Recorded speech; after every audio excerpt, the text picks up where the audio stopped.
چار بڑے 5 بلکہ ان کے دور میں بنے. اب وہاں بجلی بھی نہیں بن رہی, پیسے بھی ہم دے رہے ہیں جس کو کیپیسٹی پیمنٹس کہتے ہیں. ہم یہ قوم اپنے ٹیکس کے پیسے سے ان کو کیپیسٹی میں پیمنٹس کے پیسے دے رہی ہے, لیکن وہ بجلی نہیں بنا رہے کیونکہ انہوں نے امپورٹڈ فیول کے اوپر بنائے تھے, LNG کے اوپر اور کوئلے کے اوپر. ساہیوال جیسی جگہ پہ انہوں نے کوئلے کے اوپر ایک جو پلانٹ بنایا ہے پاور جنریشن کا. آپ سوچیں کہ وہاں سارے کراچی سے سارا کوئلہ ادھر ٹریول کر کے آتا ہے ساہیوال. یعنی جس نے بھی یہ بنایا ہے اسی کو جیل میں ڈالنا چاہیے کہ کیا سوچ کے بنایا تھا. ماحولیات کے اوپر علیحدہ اس کا جو اثر ہے, اور دوسرا اتنی دور باہر سے امپورٹ کر کے کول لے کے, اور اس کی قیمت کتنی ہے, کس قیمت پہ وہ بجلی بنا رہا ہے. تو آج ان کے پاس نہ کوئلے کے لیے پیسے ہیں نہ LNG کے لیے پیسے ہیں. نتیجہ یہ ہے کہ اب یہ پلانٹ چل نہیں رہے جس کی وجہ سے لوڈ شیڈنگ ہے. تو میرا پھر سے سوال ہے کہ اتنی محنت سے آپ نے سازش کی, بیرون ملک کے ساتھ مل کے, یہاں لوگوں کے ساتھ مل کے, غداروں کے ساتھ آپ نے یہ سازش کی, اور آج لوگ آپ سے یہ سوال پوچھ رہے ہیں کہ جب آپ یہ سازش کر کے آ گئے تو اب کہہ رہے ہیں کہ جی یہ سارا کچھ عمران خان اور PTI نے کیا ہے. تو اگر ہم نے یہ کیا تو ہمیں رہنے دینا چاہیے تھا. آج ہم ذمہ داری لیتے ہیں اس چیز کی. ہم بھی IMF کے پروگرام میں تھے, 3.5 سال ہم IMF کے پروگرام میں تھے. کیا ہمیں نہیں وہ IMF کہہ رہی تھی کہ یہ قیمت بڑھاؤ, یا تیل کی قیمت اتنی کرو, یا بجلی کی قیمت اتنی کرو, یا ڈیزل کی. تو ہم تو پریشر بھی لے رہے تھے. اور اس دور, یہ ذرا میں اپنی قوم کو کہنا, جس وقت پریشر تھا قیمتوں کا, اور یاد رکھے IMF کا بھی پروگرام تھا, کرونا بھی ہوا جو ساری دنیا میں تباہی مچائی کرونا نے, اور اس دور میں جو انٹرنیشنل جو کموڈٹی سپر سائیکل, یعنی جو انرجی کی قیمتیں اوپر جائیں ساری دنیا میں, وہ بھی اوپر گئیں.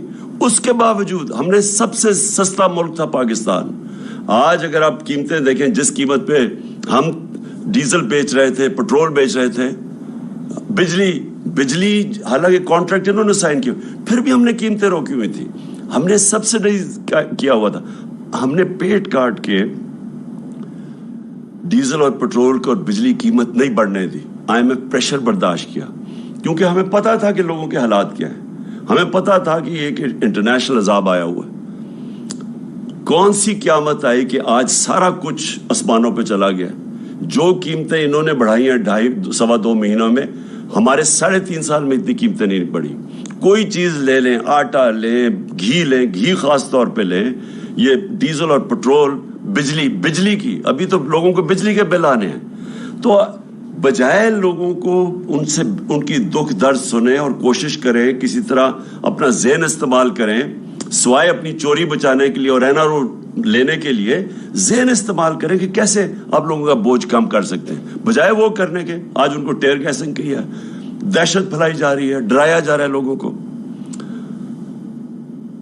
میری آج اپنی ساری قوم سے ایک ہی آپ سب کے لیے درخواست ہے, اپیل ہے کہ دیکھیں, ایک پرامن احتجاج ہم سب کا حق ہے. یہ ہمیں جمہوریت ایک حق دیتی ہے, ہمارا آئین حق دیتا ہے.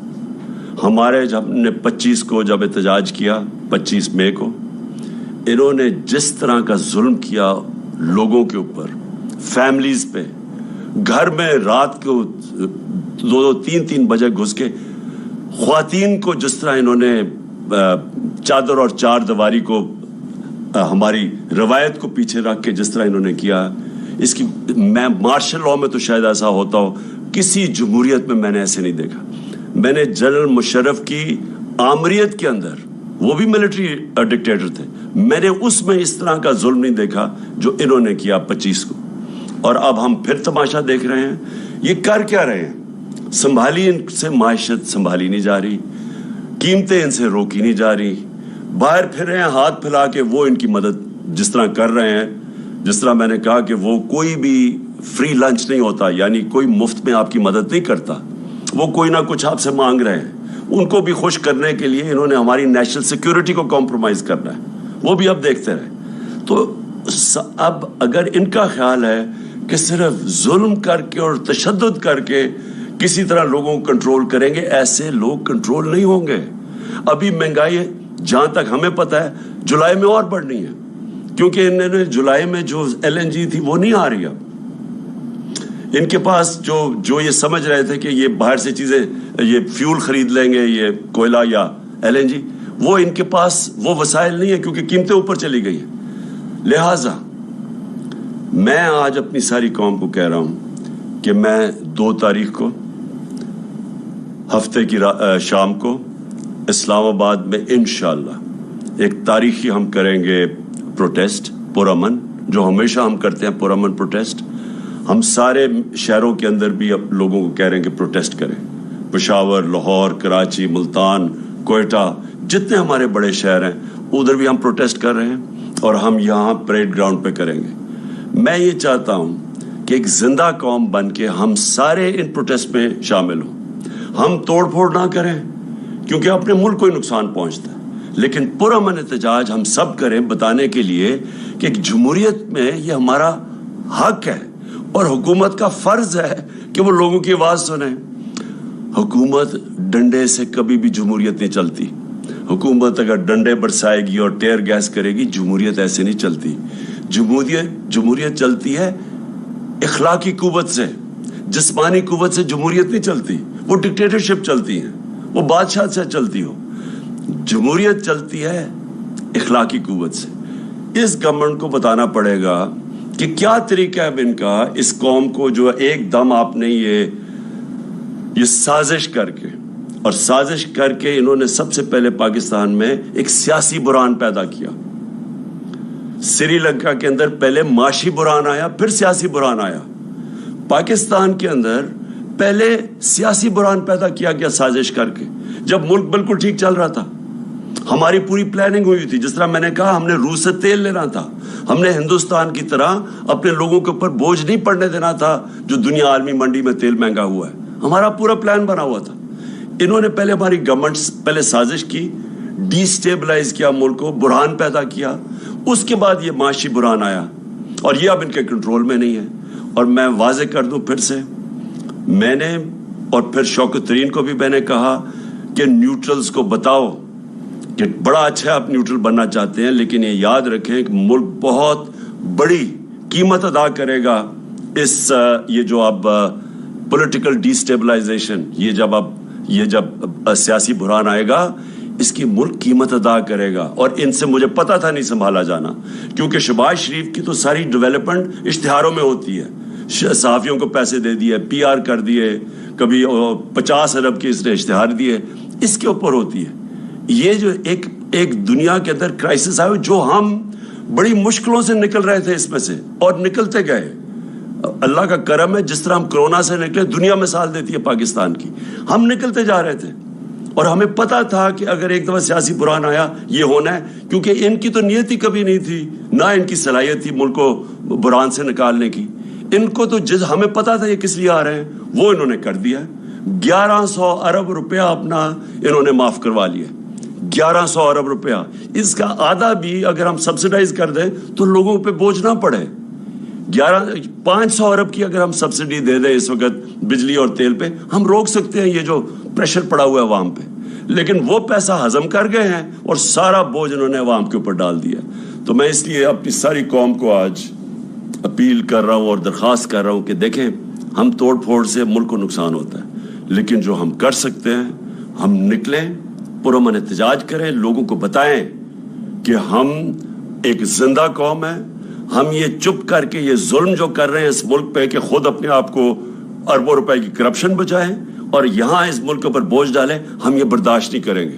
اور یہ جو ایک آخر میں انہوں نے ایک ڈرامہ شروع کیا ہے کہ پاکستان کو انہوں نے نکالنے کے لیے کوئی احسن اقبال نے کوئی ڈرامہ شروع کیا ہے کہ ہم اکانومی کو کیسے ریوائیو کریں گے. اگر آپ نے وہ بجائے یہ سارے پیسے خرچ کر کے یہ ڈرامہ کرنے کے, میں آپ کو آخر میں بتاتا ہوں کہ آپ کیسے آپ کے پاس ایک ہی طریقہ ہے کہ ہماری معیشت کو ٹھیک کیسے کر سکتے ہیں. زرداری خاندان اور شریف خاندان کو جو باہر اربوں ڈالر پڑا ہے, آپ آدھا ہی واپس لے آئے نا تو وہ یہ بحران سے نکل سکتا ہے. صرف ایک راستہ ہے, باقی آپ کے پاس اور کوئی دوسرا راستہ نہیں ہے. اور قوم کے پاس صرف ایک راستہ ہے, صاف اور شفاف الیکشن. صاف اور شفاف الیکشن کے بعد علاوہ کوئی اور دوسرا راستہ آج نہیں ہے. جو پنجاب کے اندر ہو رہا ہے, 2.25 مہینے سے ایک غیر آئینی, ایک ان لافل گورنمنٹ وہاں بیٹھی ہوئی ہے حمزہ شریف کی. اس کی کوئی بنیاد نہیں ہے, کوئی آئینی ان کو حق نہیں ہے. شکر ہے وہاں عدالتوں نے اب پہلے تو الیکشن کمیشن کو ایکسپوز کر دیا کہ انہوں نے غیر آئینی طریقے سے ہمارے 5 ریزرو سیٹس کو موقع نہیں دے رہے تھے. وہ شکر ہے عدالت نے ان کو ایکسپوز کر دیا, کیونکہ الیکشن کمیشن اتنی, میں نے اپنی زندگی میں ایک جانبدار, ایک بائس الیکشن کمیشن میں نے نہیں دیکھی جو ایکسپوز ہوتی جا رہی ہے. دوسری چیز, اب پنجاب کے اندر لگ رہا ہے کہ اب حمزہ شریف کی حکومت نہیں رہے گی. اور میں آج خاص طور پہ آخر میں, کیونکہ 20 بائی الیکشنز آ رہے ہیں پنجاب میں اپنی پولیس اور اپنی بیوروکریسی کو میں ان کو پیغام دینا چاہتا ہوں کہ دیکھیں, جو ابھی تک آپ حرکتیں کر رہے ہیں, جو آپ نے ان کے حکم کے اوپر, یہ شریف مافیا کے حکم کے اوپر جو آپ نے 25 کو ظلم کیا لوگوں کے اوپر, اور یہ جو جس طرح کی اس وقت دھاندلی کی تیاریاں ہو رہی ہیں پنجاب کے بائی الیکشنز میں, دیکھیں اب کوئی چیز چھپی نہیں رہتی ہے. سوشل میڈیا کا زمانہ ہے, سب کی شکلیں بھی ہمیں پتہ ہے, جن پولیس آفیسرز نے ظلم کیا ہے, یہ سارا ریکارڈ کے اوپر ہے. اب جو یہ آپ حرکتیں کر رہے ہیں, انہوں نے تو رہنا نہیں ہے, لیکن آپ جو تنخواہ دار لوگ ہیں, آپ کے لیے مشکلات آئیں گی اگر آپ نے غیر قانونی اور غیر قانونی سٹیپس ہمارے خلاف کیے. میں یہ صرف آپ کو اس لیے کہہ رہا ہوں کہ ہر تنخواہ دار کا اپنی فیملی کو سنبھالنے کا وہ سوچتا ہے کہ اپنے بیوی بچے ہیں ان کے لیے. تو اگر آپ نے یہ غیر قانونی چیز کی جو ابھی تک آپ کر رہے ہیں, اور جو آپ میں سے کر رہے ہیں, وہ سب کو ان کا ہمارے پاس ریکارڈ ہے. اور جن پولیس والوں کو جس طرح میں نے کہا, وہ تو اب ویڈیو کے اوپر آ گیا ان کی شکلیں. تو دیکھیں یہ ملک بڑی تیزی سے نیچے جا رہا ہے اس سازش کی وجہ سے اور ان لوگوں کی وجہ سے. اور آپ جو بھی پاکستانی ہیں, اگر آج آپ کو نہیں نظر آ رہا کہ 2.25 مہینے میں کدھر سے کدھر لے آئے ہیں پاکستان کو, اور اب مزید اور آگے کدھر جانے لگا ہے, آپ کو اگر ابھی نہیں آپ کو پتا تو آپ کو پتا چل جائے گا. تو اس لیے میں سب کو پھر سے آخر میں دعوت دے رہا ہوں, پرامن احتجاج ہفتے کی شام کو میں پریڈ گراؤنڈ ہوں گا, اور سارے پاکستان کے شہروں میں انشاءاللہ میری قوم نکلے گی.